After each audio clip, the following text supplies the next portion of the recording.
Hi, everybody. Connor Curtis, Head of Communications here. Just joining to say that this week we didn't get around to fully editing a podcast, and as a result, we wanted to still share something with you. So we're going to be sharing an audio recording of a webinar we did very recently on how to talk to neighbors, friends, and family about climate issues.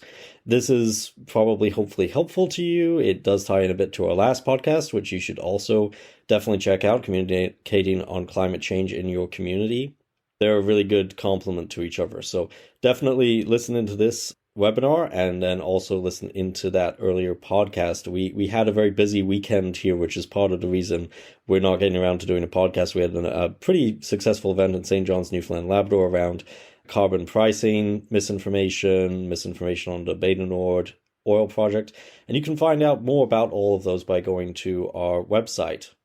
Before we begin, just a reminder that you can take action on environmental issues by visiting sierraclub.ca. We have tons of petitions, other actions and events, and regular news updates you can sign up for on the homepage. You can also find Sierra Club Canada on social media, and you can listen to the Environment in Canada podcast on the Harbinger Media Network, Spotify, Apple Podcasts, iHeartRadio, and YouTube, or wherever you get your podcasts. This podcast also airs on CKUT Broadcast Radio in Montreal 90.3 FM bi-weekly on Tuesdays at 11 a.m. ET. Don't forget to click follow or subscribe so you get the latest episodes from us. So without further ado, I'm going to hand things over to Ish from our Communications Committee, and Jessica, also from our Communications Committee, and Montana from Neighbours United, and here's their webinar. It's great to see you all. Well, not I can't see you at this point. My name is Ish Theilheimer, and I guess this was my idea, so I guess I'll get it going. I'm a writer, journalist, organizer, lifelong environmentalist. I live in Golden Lake, Ontario. You can see the Bonnechere River in the background behind me. I'm in the Ottawa Valley, about 2 hours west of the nation's capital. I volunteer with Sierra Club Canada, and I suggested that the club host this event as an experiment to see if we could help members and activists learn how to win hearts and minds. Over several decades as a writer, activist, and journalist, I have been struck by the difficulties progressives, including environmentalists, often face with persuasion. It isn't something most of us have studied much. We tend to focus on facts, figures, and logic. The other side, with all its wealth and marketing savvy and ability, knows better. They tend to focus on emotions. They speak to the heart and the gut, while we often speak to the brain. Most often, the heart and the gut beat the brain. One of the people who has influenced me in my thinking is the American linguist and cognitive scientist George Lakoff. In his famous book, Don't Think of an Elephant, Know Your Values and Frame the Debate, as in most of his writing, George argued that just as it is impossible not to think of an elephant once an elephant is mentioned, it is also impossible for most people not to think in the other side's frame once you mention their ideas. So, for instance, people react negatively when they hear the phrase carbon tax because right-wing politicians have conditioned the public to think negatively about taxes. George would be aghast at how the carbon tax has been marketed by the federal government in Canada. Another more recent influence for me is New York Times journalist Anand Giridharadas, whose recent book, The Persuaders, at the front lines of the fight for hearts, minds, and democracy, informed me about deep canvassing, which ultimately led to my learning of and meeting Montana Burgess of Neighbours United, our resource person and featured speaker tonight. Montana lives in Castlegar, BC. It's a place similar to where I live, an isolated resource-producing town where people are leery of environmentalists who might threaten their livelihood. With Neighbours United, she learned to talk with her neighbors and win them over on the most pressing environmental issues. And by doing so, Neighbours United has won political victories in many Canadian jurisdictions. I think we all have a lot to learn from Montana, which is why we've invited her to be the resource person for our first climate persuasion webinar. By the way, I should mention that the webinar is being recorded tonight, and I hope that's all right with everyone. So I'll thank Montana for taking us up on this challenge, and thank you all for being part of this, and I hope you find it useful.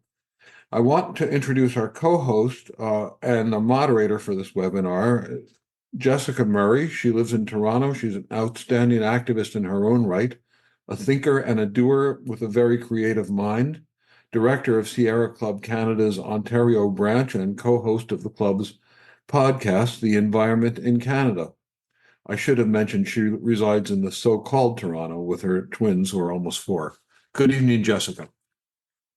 Thanks so much, Ish. And I should also mention, I guess Connor's also on the call with us. He is the other host of the Sierra Club podcast, The Environment in Canada. So thanks so much, everybody, for joining us. It's really exciting to be here with everybody.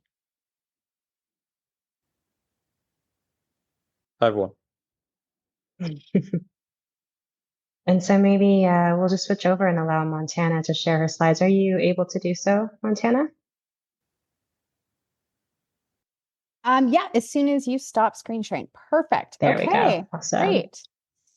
Thank you so much. Yeah, my name's Montana Burgess. I'm the executive director with Neighbours United. I use she or they pronouns. And as Ish and others said, I live here in southeastern British Columbia on the land of the Sinixt people who are not extinct, despite what our federal government says. And I'm really flattered and excited to be able to share with all of you some of the things we've learned in our deep canvassing work over the last 4 years. So this is where I live. This is a picture of Castlegar and the area around it. And one of the reasons I moved here is I grew up in Kamloops. And Kamloops, if you've been there, give a shout out to me in the chat in our Kamloops sharedness. In Kamloops, it's a really hot, dry place. There's cactus, there's rattlesnakes. It's a semi-arid grassland. And growing up there was only a handful of days where it was like so smoky from that grassland burning, which is grasslands, what they're supposed to do. They burn periodically. And there was only a handful of days where it was like too smoky that I could go outside and play as a kid, where the sun was pink and it was icky. Only a handful of days. And so when I moved to this area 12 years ago, it's an inland temperate rainforest. It's like more moist. It's lovely. And in the last decade that I've been here, it started looking more and more like this every summer and this. And it's not just a couple days, it's like 6 weeks that it's like this. It's burning. And apart from this being inconvenient for me not being able to go outside and play as an adult, I now have a 6-year-old.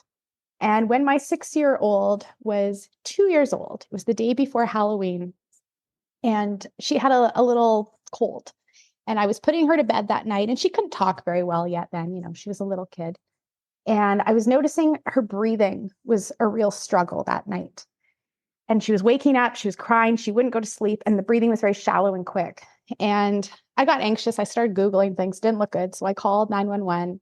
The ambulance came, they hooked her up to take her oxygen levels. And they're like, this can't be right. This oxygen's way too low. This isn't possible. So we went to the hospital, had her on oxygen, and we get there. And sure enough, she was having an oxygen incident where she didn't have enough oxygen. And it turns out she has asthma.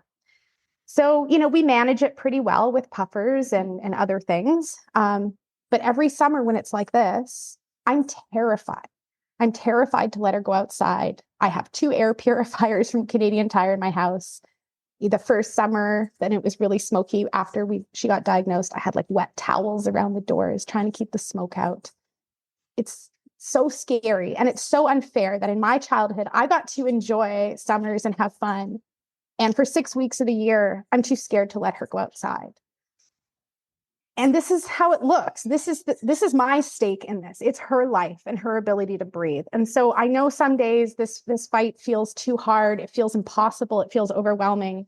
But I'm like, what other choice do I have? What other choice do we have? Because she needs to breathe. She deserves to breathe. And your kids deserve to breathe. So that's why I'm in this. So let me tell you about the origins of this thing called deep canvassing. In 2008, in the US, there was an election. You may remember that a reasonably progressive president was elected. It was the year of Obama. And California, which is a reasonably progressive state, they had a ballot measure to legalize same-sex marriage. And the polling was looking really good. 60% of voters said they were going to vote for it, vote for same-sex marriage. It was called Proposition 8. 40% was against. But on election day, even though there was this progressive sweep, they lost, even though the polling showed they would win. And it was the 28th straight loss on this issue in California. And the amazing organizers at the LGBT Center in LA, to their credit, they took a hard look in the mirror and they said, we're doing something wrong. We're doing the same kind of communications and community outreach, and we're not winning, even though people are saying they're going to vote this way, they don't. So what they did is they started going out to the doors and knocking on them of voters that they believed had voted against them and asking curious questions, trying to genuinely understand why they were voting against same-sex marriage. And they did this with a small crew of organizers, and they built up thousands of volunteers over time. And they were really trying to understand, how can we be honest about who we are as queer people? How can we decrease homophobia and persuade folks to support these policies we need?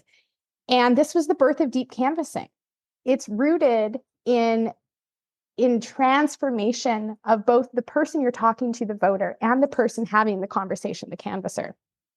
And the way this happens is by sharing stories and hearing each other and being genuinely curious, we transform our viewpoints to actually find our common ground. So when we listen curiously and not judgmentally and really try to hear the true concerns of someone on an issue and their conflict, then we can understand what's going on for them in their emotional core.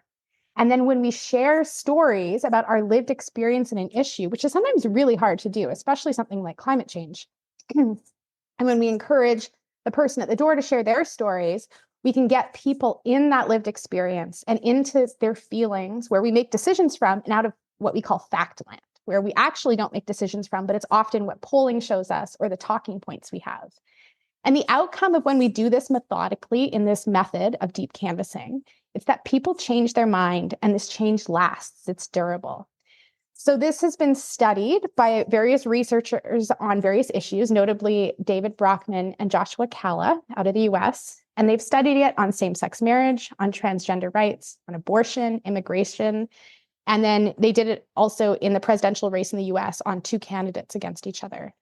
And what they found is it has the largest persuasive impact of any tactic. It can withstand later fear messaging, so it has an inoculative effect. And they've studied it for up to 9 months. They haven't studied it beyond that, but they found it has a durable effect. So the persuasion lasts. People change their minds and it lasts. There's no other kind of tactic that has this kind of lasting form of persuasion that's been researched. And so here is just a cute science slide for those of you that love data. I love data. That's showing in the different randomized control trials, or RCTs, that have been done on deep canvassing on different issues from 2015 to 2020. You can see the persuasive impact is anywhere between 8 to 20%. And a lot of elections nowadays are decided by like 2 or 3%. So this is actually really important in transforming the way we think about issues, particularly in the US, where people vote on ballot measures, but also across the world, where we think about how we make decisions on voting day and also in between. So in deep canvassing, how we do this, at the beginning of the conversation, it's about a 20-minute conversation on someone's doorstep or on the phone, we ask people to rate themselves at the beginning of the conversation of where they stand on an issue. So 0 to 10 scale. They say 0 to 3, they're unsupportive. 4 to 6, undecided. 7 to 10, supportive. And this allows you to surface kind of where someone lands at the beginning of a conversation, their kind of surface reaction. And then after the conversation, at the very end, we ask the same question. And when someone moves up from the unsupportive bucket to the undecided, or unsupportive to supportive, or undecided to supportive, this is how we measure the impact of persuasion. That's a significant move. We call it a bucket move. And that's how we know that they are moving in favor of what we want them to care about. So if someone moves from an 8 to a 10, we love that. That's still movement, but we're not counting that as a significant impact of persuasion. So when you think back to that graph with that 8 to 20%, those are folks moving up these buckets. So for those of you that have done traditional canvassing, throw in the chat if you've ever canvassed for a campaign or for a candidate. You know, at the door, you're trying to get a voter ID usually. You're like, do you want to vote for this candidate? Yes, no, we're undecided. In deep canvassing, you're using that 0 to 10 scale to surface their conflicted feelings, to understand, are they in the middle? Are they a strong supporter? Are they a 0? And then you're trying to draw out some nuance from them around why. What's top of mind when they're asked about that issue. In a traditional canvas, canvassers are trained to use a script. In deep canvassing, we have a script. It's our best friend. But the most important skill canvassers are trained on is to be able to find that curiosity and dig to find the lived experience of the person they're talking to get them grounded in their feelings and out of their head and out of fact land. In a traditional canvas, the canvasser is delivering a message, and in a deep canvas, the main part of it is really this vulnerable story exchange that's happening by the canvasser and the person at their door. So when do you use deep canvassing in a campaign context? You use it when you need to persuade. It's a specific methodology that when you try it and you iterate it and you get the right script and then you apply it, you're moving mass numbers of people to resolve their internal conflict and support the issue that you want them to be supportive of. So in Canada, we have this giant challenge when it comes to climate change. When this is some polling from 2021 with Climate Access and Climate Narratives, but we see that about 25% of people are probably like all of us on the call, where we're alarmed. We really want to do something. We are activists. We're already doing whatever the thing is. But there's a massive amount of Canadians, 45%, that are passively concerned. So they're not really engaged yet, but they know climate change is happening. They're busy, they're going to school, they're trying to make a buck, they're getting their kids here and there, and they're just not engaged.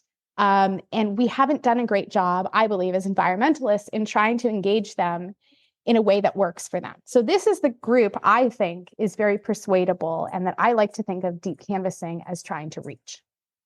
So for us, where deep canvassing came from in our work, we had been doing really good community organizing that I'm sure many of you do in your communities.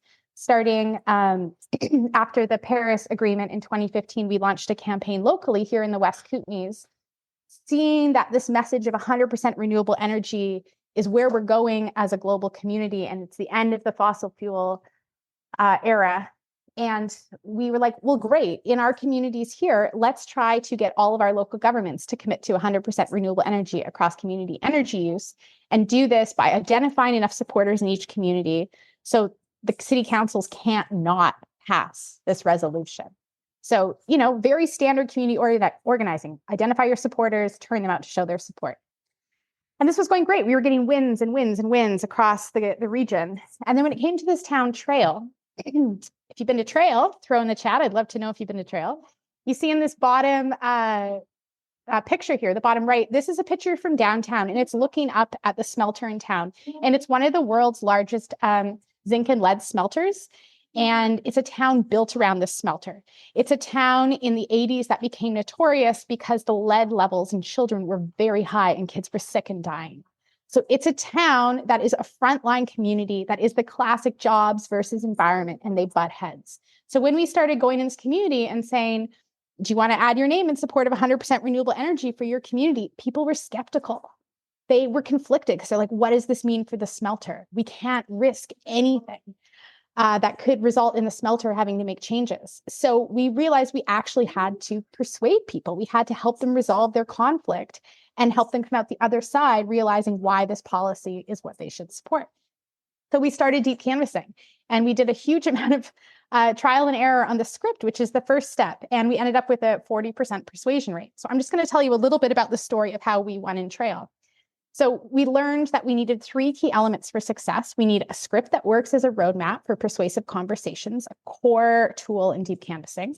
We needed to develop a training program to help our canvassers flex a few key skills, like compassionate curiosity to draw out someone else's story, like developing their impact story to share, like helping them learn how to be gently assertive to guide the conversation and cut off the folks that wanted to go in all sorts of other directions. And then the third key element was we knew we needed to build a team and a culture that supported and healed our canvassers to be able to come back and keep having these hard conversations, even when it felt some days like too much. So we started knocking on doors, and we knocked on a lot of doors. It's a town of 8,000, and we really went for it. And in knocking on doors, we learned the barriers that were holding people back in Trail from supporting the 100% renewable energy transition, where they were overwhelmed by the scope of the issue, in this case, climate change. They didn't trust governments. They didn't trust environmentalists. They didn't think solutions were possible. The issue didn't feel urgent for them. They had this identity rooted in the extraction industry that felt insurmountable to them. They were concerned about the personal financial cost to them. Interestingly enough, this was actually like the most surface barrier. That was the easiest one to get through. And then the last piece was they maybe just hadn't heard of the issue in terms of renewable energy transition and the specific policy we were proposing. And I mentioned this before, but one of the ways we really got into our script and we figured out how to have these conversations successfully was by using this tool we call the cone of curiosity in deep canvassing land, where when you hear the hint of someone's story, you really listen, and then you try to first get them to tell you a specific time when that thing happened. So if, they're talking about, like, oh, there was this forest fire that really was hard on my breathing. It's like, well, great. Tell me more. When was that? What year was that? What month? Where did you live? Who were you with at the time? Like, get them to ground themselves and visualize the story they're telling with that who, what, where, when. And then once they've gotten in that lived experience, you can ask them how it felt for them. And if they can name that emotional, that feeling word, then you can ask them why they felt that way. And if they can answer that question, they have moved. They have gotten into their vulnerable core and they are ready to shift with you. So what we learned in our campaign and trail was to use this script structure in our conversations. We first used that 0 to 10 scale. Then we connected with folks and acknowledged their identity. In this case was around, Trail is a town that has the smelter that has benefited from it economically. That is okay. It used to have this horrible lead pollution problem, and the town came together with government and with industry and actually fixed it. So lead levels are way better now. So you've overcome this pollution problem already. So now we can do this with climate change, the current issue facing us. And then the kind of key part of the script is the story share. So we learned that we need to get people to share their lived experience with climate impacts. So having it be people focused on like someone specific or someone they loved, being able to name how they felt, that lived experience with their feelings, and then naming their own cognitive dissonance if they have any. And then by doing this and modeling our story, we can then help the other person find and share their lived experience. So the story I shared at the beginning about my kid and my experience living in this place versus where I grew up, this is an example of a climate stakes story. It kind of hit all these different elements, which we're going to go into a little bit further in a minute. After you go through the story share section, you make your case for what the policy is that you want to see, and any of their dissonance that they named in the beginning, what's holding them back. You say, like before you said you felt overwhelmed by climate change. What's on your mind now that you've told me about, like your friend Suzanne and her respiratory illness? And let them talk through the two sides of the issue and what's holding them back. Then you ask them that scale question again to understand the impact you've had in the conversation. And then for us, we made a campaign ask. So we asked them to sign our petition. And then we would follow up with them later to help mobilize them to take further actions. So what we learned in our trail pilot specifically in this heavy industry, single company town archetype was we had to share our personal climate stake story. We had to share the pollution success story of how they've already overcome a pollution problem in their community. And then they had to share their personal climate stake story. And when we had these three story elements, we could move people. And here's just a graph of our overall impact. But we had 800 full conversations, deep canvas conversations, in a town of 8,000. So it was about 10% of the population. And we had an overall 40% persuasion rate. So folks were moving with us. And then the outcome was 2 years ago. 2 years ago today, happy anniversary to us. The City of Trail committed to the 100% renewable energy transition. And we celebrated. It felt amazing to have this team of 85 volunteers that had had these conversations with our staff. And we'd pretty much had to like knock on all the doors in the community to be able to talk to 800 people in full conversations. So currently, since that win 2 years ago today, I'm really excited to be celebrating this with all of you. We've expanded our deep canvassing work to several projects, which I'm going to tell you a little bit about. We've got a few going on in British Columbia. We have a partnership in Alberta with Alberta Talks. We've got a project going on in St. John's, Newfoundland, and then we have another partnership in Ohio. So we are coast to coast and international. So in Coquitlam, it's a suburb of Vancouver. If you've ever been to Coquitlam, let me know in the chat what your favorite thing about Coquitlam is. It's a suburban, pretty small C conservative place. And here we are deep canvassing to build enough support for a building standard for new buildings to be zero carbon with no new gas hookups. And the community here is very conflicted. You think this would be easy because this doesn't affect most people that already live there because it's about new buildings. But people have all sorts of misinformation, disinformation, or all sorts of other concerns. And here we've been effective at obtaining a 45% persuasion rate. So folks are moving with us. And in this deep canvas, the core belief we're trying to shift. So in each deep canvas, you identify what is the core belief that someone holds or the community holds that you need to shift within the conversation, because you can only shift one belief at a time as far as the research has shown. So here, the core belief is all electric buildings are not a better alternative to using gas. And we're trying to shift them to all electric buildings are a better alternative to using gas. And we've learned kind of three core things.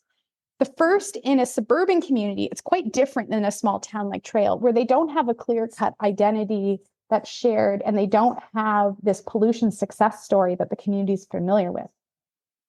So the common struggle that we've identified here is actually their struggle to adjust to the changing extreme weather.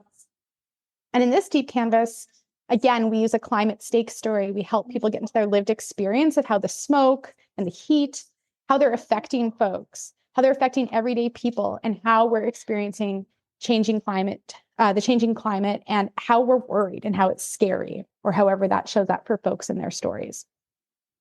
The third piece is we learned, especially in this deep canvas, there's a lot of, I'd say a lot of disinformation specifically, but also misinformation. And here we've learned that when we get people in that lived experience with story sharing, we can cut through that. We have become the trusted messenger, and we can then offer a brief counterpoint if that is still a concern on their mind, and they are willing to hear it and wrestle with it in their own, when we give them the space to wrestle with their internal conflict. If we don't do that story sharing and that relationship building through the story sharing and hitting all those elements, they are not able to wrestle with the disinformation and misinformation. They just keep spouting off the same stuff. Another deep canvas we're running is in a couple of BC mill towns here in Castlegar, where I am, and also in Vernon. These are traditionally seen as mill towns. Now that is not the main economic driver, but it was in the past. And here we're deep canvassing to build support for a new law that's politically on the books for BC that would make ecosystem health the top priority for forestry management. And a lot of folks in British Columbia are quite concerned about our last remaining old growth forests. This is one way to get at defending what remains of them.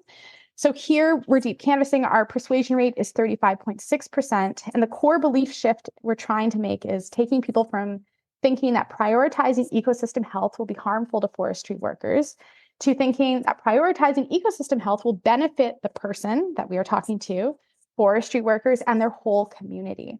And so how we've done that is, first, we've learned we have to actually name what the law is called and what they're talking about as government and public, so people start to hear it in those words to become almost like inoculated and in knowing what it is. So we have to name it. We have to say biodiversity and ecosystem health law. The second learning is in these towns, voters do identify as having been or being part of the logging industry. And so, saying, our community has benefited from the logging industry, and that's okay. How have you benefited? But then helping people wrestle with how the logging companies are actually letting them down. Things aren't as good anymore as perhaps they used to be, or how they once had better jobs. They're not there in the same way anymore. There's more contractors, there's less union positions. It's a whole thing.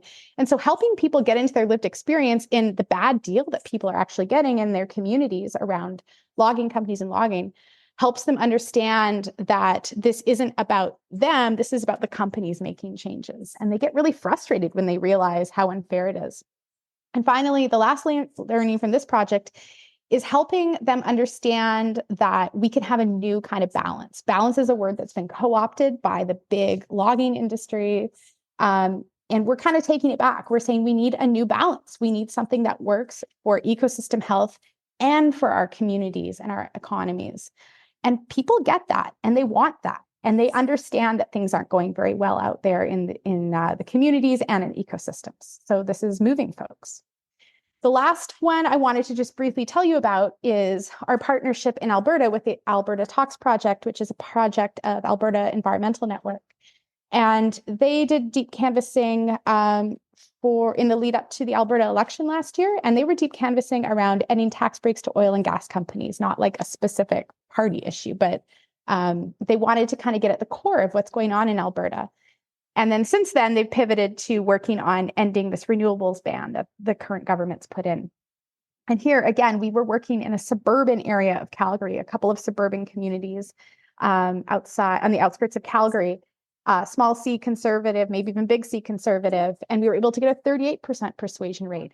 And here, the core belief people held was that tax breaks to oil and gas companies are necessary. And we wanted to divorce them from that idea and help them understand that tax breaks to oil and gas companies unfairly benefit wealthy CEOs over Albertans. And again, we learned some really important things here. We learned that we had to meet Albertans where they're at and acknowledge that the oil and gas industry has benefited Albertans and their way of life significantly over the last 70 years. And it's okay that they're proud of that. However, like the other ones, they are struggling to live in a lot of cases, or even if the specific person at the door wasn't struggling to afford to live, someone they knew and loved was. So by getting them in that lived experience of the rising cost of living and how it's not a good deal anymore for Albertans, then we were able to bring in this contrast and showcase how much the CEOs of the big oil and gas companies were making. And they had no idea that the companies were profiting so vastly while laying off workers, and that the government was subsidizing this. And then the systems that voters care about, like healthcare and education, are letting them down. So getting them in all this lived experience after meeting where they were at, acknowledging it was okay that they had benefited from oil and gas, people were able, 38% of the time, to move with us and realize that they actually did want to see oil and gas no longer subsidized and not have those tax breaks in Alberta. So those were full-on deep canvas projects we did.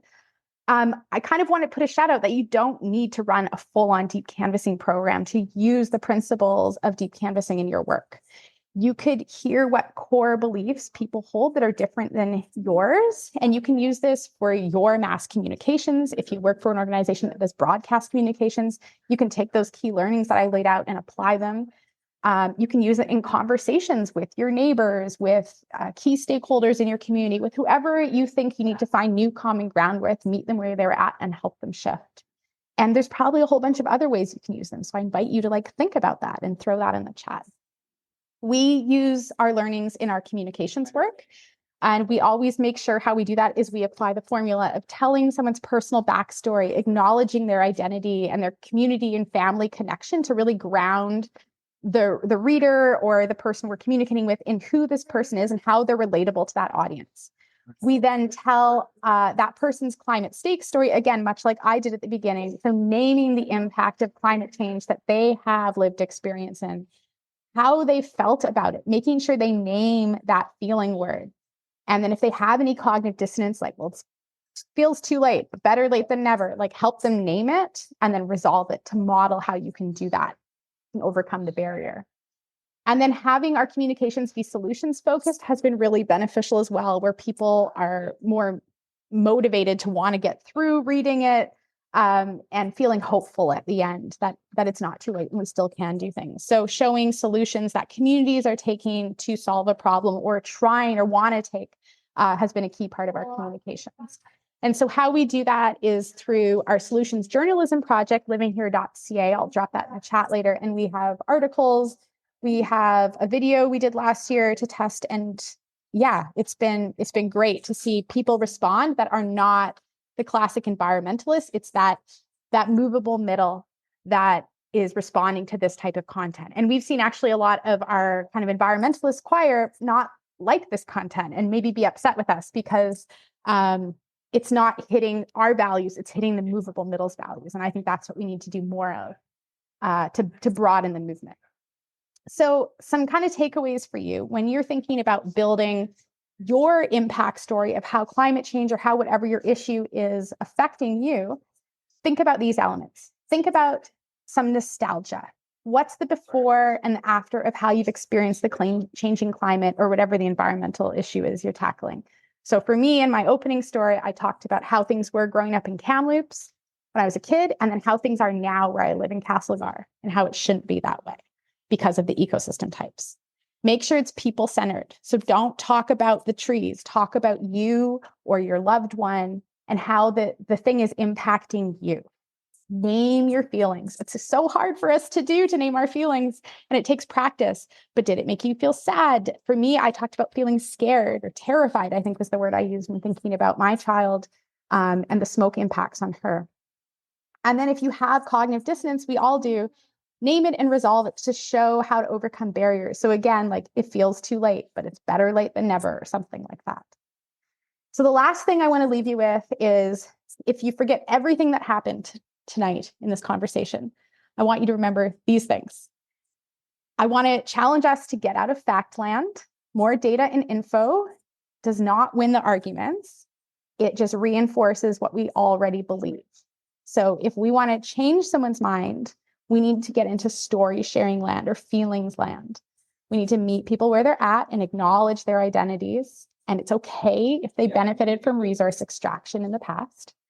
We need to name our observed climate impacts or whatever the issue we're working on, name our feelings, name what we agree on so we can meet somewhere. And then thirdly, if you're considering, like, could I actually do a full-on deep canvas in my work? Is this something I need to do? Really be clear on what your project goals are, because it's not something to be taken lightly. It's to build your script takes like 2 to 4 months of like really serious iteration, having at least 2 full-time people working on it. It's not something you just casually do for a day. It's a commitment. So if you want to use deep canvassing, great, but be really clear on what is the policy goal? What am I trying to change? And maybe I don't need to use it. Maybe I just need to apply some of these principles that we've been talking about and use that in our communications or our outreach and the way we work with other people to meet them where they're at, get them into that feelings land, and start to build a new narrative for how we think about these different environmental challenges. So that's what I have prepared. So I'll pass it back over to Jessica. Thank you so much for that. That was so excellent. I think for myself, and I know others will probably have questions as well. It's great to see the theory, but part of me is like, I almost want to like have a recording of you doing it. I feel like this is something that we have to watch because it's almost hard to kind of imagine. Like conversations are so live, right? They're just so, you don't know what they're going to say. Like you might have a script, but like, what if they say that? And you're like, oh gosh, like, where is it in my script that's going to tell me what to say? And I think, yeah, there's a challenge there of kind of like not knowing what to say when somebody says something that feels like it's against our values or is against what we believe. And so I'm actually just an issue for you to jump in, but I'm curious to know like how you learn to kind of not get pulled into that vortex of like, oh, I'm just going to like tackle that fact, and how to also not get personally offended so that you're not kind of also wrestling on that level of fact as well. So yeah, great question. And something else we do in our deep canvassing, especially when we're developing our scripts, is we actually record all of the conversations. So on the doors, we film them, and on the phones, we record them, and we tell people we're doing it. And generally, they're fine with it. So it's an amazing learning tool for us because it's hard when you're in the moment of like a 20 or 30-minute conversation to remember everything that happened. So yeah, we use that to reflect and get better at having conversations. We provide really robust training to our new canvassers, and we have an ongoing skill building series for our returning canvassers to make sure that folks can keep developing these skills. And we send people out in partners, new canvassers with experienced canvassers. And I think like the main thing is the easiest way to get good at it is to start doing it. And the first time is scary, right? Knocking on someone's door, a stranger's door, and being ready to like ask them vulnerable questions is a very scary thing. But very quickly, you learn that people actually really want to chat, and we rarely get the chance to be asked for what we think on an issue and have someone actively listen and ask us curious questions. So I guess like in summary, I'd love to invite folks to join us, and we do a bi-weekly online deep canvas for one of our campaigns. The biodiversity and ecosystem health one is the one we're actively doing, the online one, and I'll just put the link in the chat. But if you sign up for this, it's a 3-hour deep canvas, and it's about an hour and a half is training and debrief, and an hour and a half is actually making calls from your home. So you're going to learn the skills, you're going to learn how to use the script effectively, and then you're going to practice it. And again, that's the best way to start to see how it goes. And often what we do in like non-public deep canvases is we actually will play audio or show some of the conversation. So in the training, you'll get to hear some live conversation, but we don't have permission to show that widely, so I couldn't do that tonight. No, that's of course entirely fair. Ish, I'm wondering whether you have any questions. I see there's some questions in here as well. And some of them are quite technical and specific, so I think I might leave it to Connor's kind of working on that. So we will get to those as well. But while we're just staying on the topic of actually what's been presented, Ish, do you have any questions? Oh, Ish, you're still muted.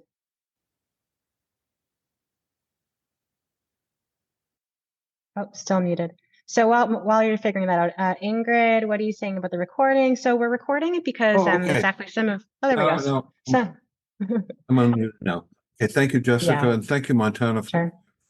fantastic presentation. It's just fascinating what you're talking about and what you've learned. As I mentioned, I'm a writer, and I love canvassing, but I don't get a lot of opportunity to canvass. Mostly, I write.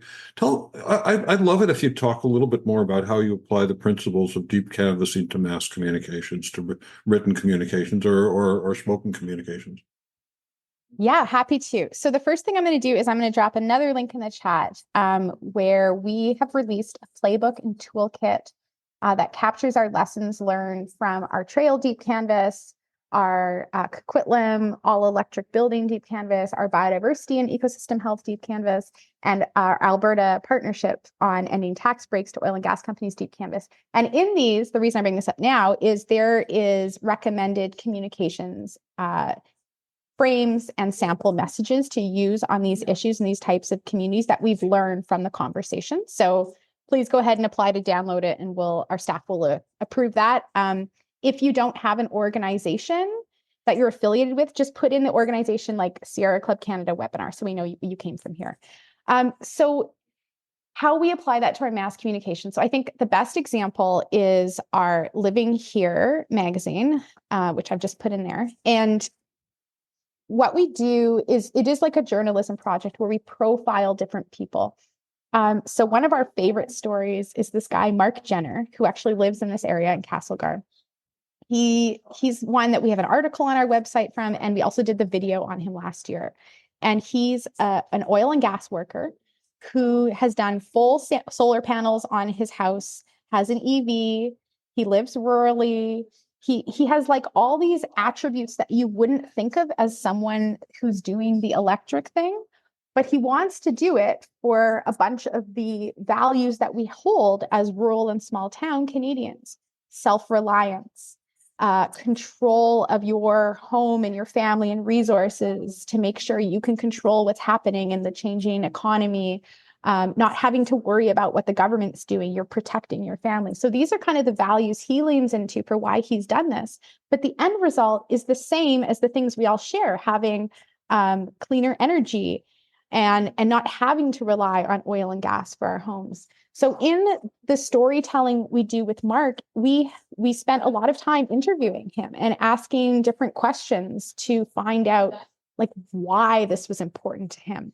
And this was one of our first stories that we were like, this clicked, this landed. He's so relatable. He's such an every guy who works in oil and gas. And by getting him to talk about his family and what he cared about with them and those values, and all of the conversations we had, it led to enough material that we could have a really succinct story. And then we made like a really short video. We made a minute version and a 15-second version and tried them both. And we were able to showcase those values in those communications. The thing that one didn't do very well, that we do recommend, and it's interesting, is he wasn't able to name his feelings about it. But the way he talked about his values, it came through enough that people were able to connect with it. We've also done some training and work with a bunch of doctors and nurses in our area who are doctors and nurses for planetary health, helping them write essentially editorials like op-eds in the newspaper, communicating why they are taking action around climate in their practices and their lives, and helping them like leveraging that trusted messenger piece that doctors hold in our society And so helping them tell their health-related lived impact of climate change instead of just saying like the facts. So asking them the questions around like, can you tell me a specific time when the smoke impacted you or your family? Those kind of questions to get them into that lived experience. Then we tell that story of the lived experience or get them to tell that story. Coaching them on naming their feelings, really hard for people to do. I felt scared, I felt excited, I felt worried, whatever it is. And then helping them figure out why. So if you can follow that cone of curiosity, like when was a time when you were impacted by this thing specifically? Give me all the details, like the journalism, who, what, when, where. How did that make you feel and why? If someone can do that, that is your story that you want to tell. And you can do that in all sorts of modes of media. And it can be, like I said, like a long version to you can cut it down to like the really, really short kind of 15-second version or 2-sentence version. Once you kind of get good at taking what you hear and making it concise. Thank you. Thanks so much, Montana. I just want to switch over to some of the questions that some of the folks on the call are asking.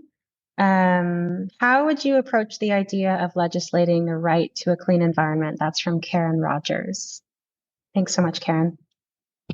Well, I mean, I think like when I think of the role of deep canvassing in any kind of policy piece, I think about it's place-based, right? It's because it comes down to having a conversation with an individual. So I would do a political analysis of where do we need to see people supporting this and who do they need to be showing their support to? So is this like an MP strategy where you're thinking about who are the MPs that need to see an overwhelming number of their constituents supporting this that aren't already?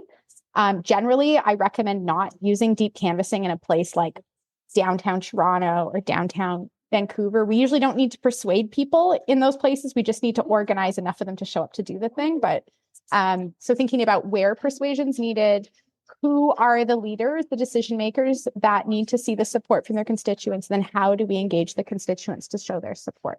So I would think about it that way. And then on this specific issue of right to a healthy environment, I think if people aren't supporting it in some of those key places, then you would want to explore having those conversations around why do they not support it? Like genuinely, why? What's going on? Do they not understand what it is?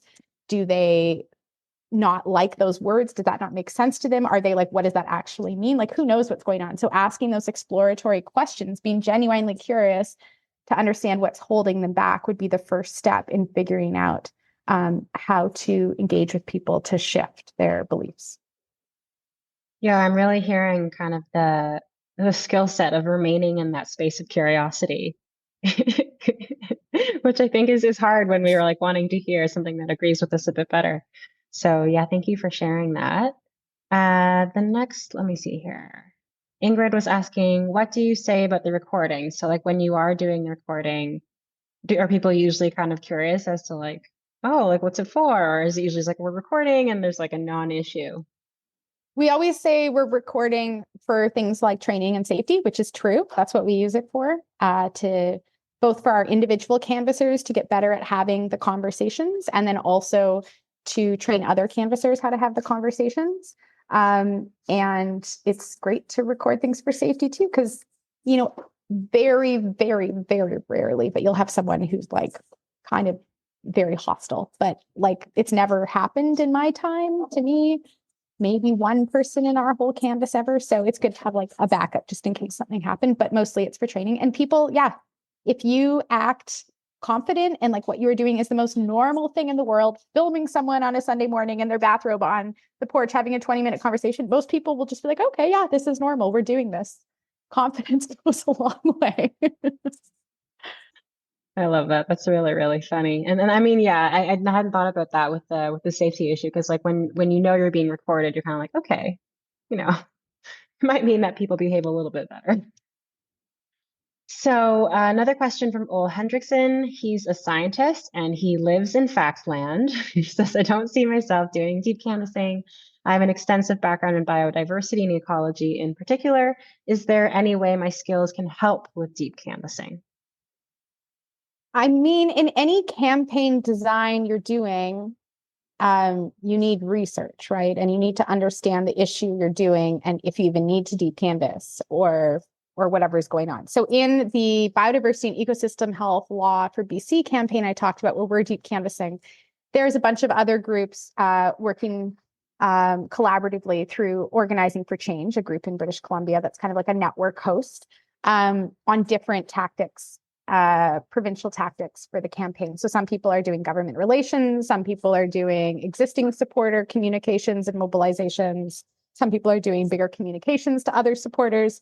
So, and even to get to the point where we know what the legislation should be, and if whatever the government's saying is good, like you need people with those scientific and technical skills to review frameworks and have those conversations on the back end to be watchdogs. I'd say those skills are important in a campaign. I don't think they're needed in the actual deep canvassing piece, but yeah, technical and scientific skills are used and should be used in any campaign design to figure out what is the legislative piece and what's going on with what's coming out from decision makers. Thanks so much, Montana. Another one from Dr. Keith Kennedy says, I actually have done the biodiversity law DC script with NU, with Liz, and I completed the entire deep canvassing free 9-hour course in the US. So I'm one for the converted, and it's great. This follow-up, it is the way to go when you have a good number of volunteers with passion and motivation, like seniors and youth. Under 24, Jen? I'm not sure exactly what that means. Perhaps, I think that's SC is Sierra Club, can set up a pilot, pick a location to carry this out. It takes at least a year, so not for short-term engagement. And for example, Pickering, get rid of the Darlington nuclear plant. That's actually a project that we worked, we did work on, and this is definitely a pain point that it went forward.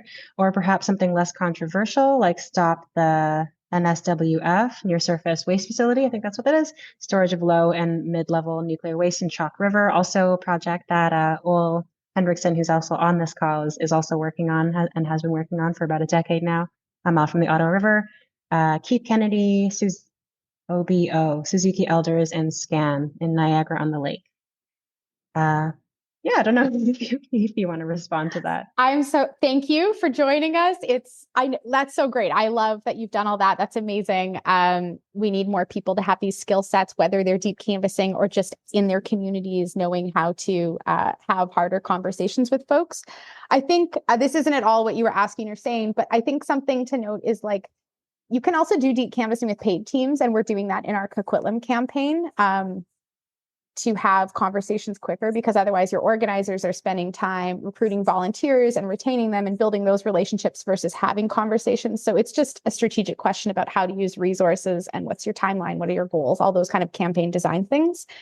But a lot of the work I believe we need to do as the environmental movement it's like a slow burn. You know, these issues are big. We need sustained efforts. Going out to a rally once in a while isn't enough. We actually need to change hearts and minds. So if folks, whatever way you're able to engage, I would encourage you to treat it as a marathon, not a sprint, and make whatever commitment you're making part of your sustained life over the next 5 years, because these issues aren't going to get solved in one rally or in one election or in 6 months. And deep canvassing is a really great way to do that. But to have the impact we need, it's going to take months, years, maybe, to have enough conversations and to change those hearts and minds and to activate them. So just really thinking about what is the commitment you're willing to make? What are you able to reprioritize in your life to show up for your community in a different way than you have before? Yeah, I think it's really healthy to name just how some of these things are these long-standing efforts that have been really oftentimes when we're close to one, we are standing on the shoulders of giants, because it just takes a long time. And I do wonder sometimes, I think a lot of people might be feeling tired and kind of an exhaustion. And so it's kind of curious as to how it works to sustain that marathon, and I love that there's you said that there was a culture of healing your deep canvassers and supporting them that way. I see Connor has his hand up, so let's switch over and let him take. Thanks, Connor. Sure. Hi, everybody. I figured I would just jump in quickly too to talk about that and answer one of the questions that you have. For just quickly on that note, I think that that's part of kind of a larger communication strategy that we're definitely focusing on this year too at Sierra Club Canada. So please do stay tuned because we're going to have lots of resources like this one. That sort of cumulatively, this definitely isn't ending here, right? Like there'll be a webinar series. There's also going to be things in the podcast that we're doing around us, and we encourage you to follow up with Neighbours United as well, and to check out some of the other resources out there. We're going to be sharing a lot on this, so definitely let's think about this as the beginning of working together on this kind of stuff. The other thing that I'll mention is just coming from a communication standpoint, like it's great. I always get a great sense of reward when we put out a podcast or another communications material that's really good and that's really well received and that's fantastic. But I know at the end of the day that actually the impact that really has is when people listen to it or hear it or see it and then go out and talk to others about it. So really, the power to make the difference, it's with all of us in the conversations that we have. That was our webinar with Montana Burgess of Neighbours United. Thanks again to Ish and Jessica. And just before we go, thank you again for tuning in to this kind of webinar recording edition of the Environment in Canada podcast. Again, we didn't get a chance to do the full recording for an episode and editing for an episode this week, but we will be back next week on our regular scheduled time, usually Tuesdays, Wednesdays, or Thursdays. Before we go, a reminder that you can take action on environmental issues by visiting sierraclub.ca. We have tons of petitions, other actions and events, and regular news updates you can sign up for on the homepage. You can also find Sierra Club Canada on social media, and you can listen to the Environment in Canada podcast on the Harbinger Media Network, Spotify, Apple Podcasts, iHeartRadio, and YouTube, or wherever you get your podcasts. This podcast also airs on CKUT Broadcast Radio in Montreal, 90.3 FM bi-weekly on Tuesdays at 11 a.m. ET. Don't forget to click follow or subscribe so you get the latest episodes from us.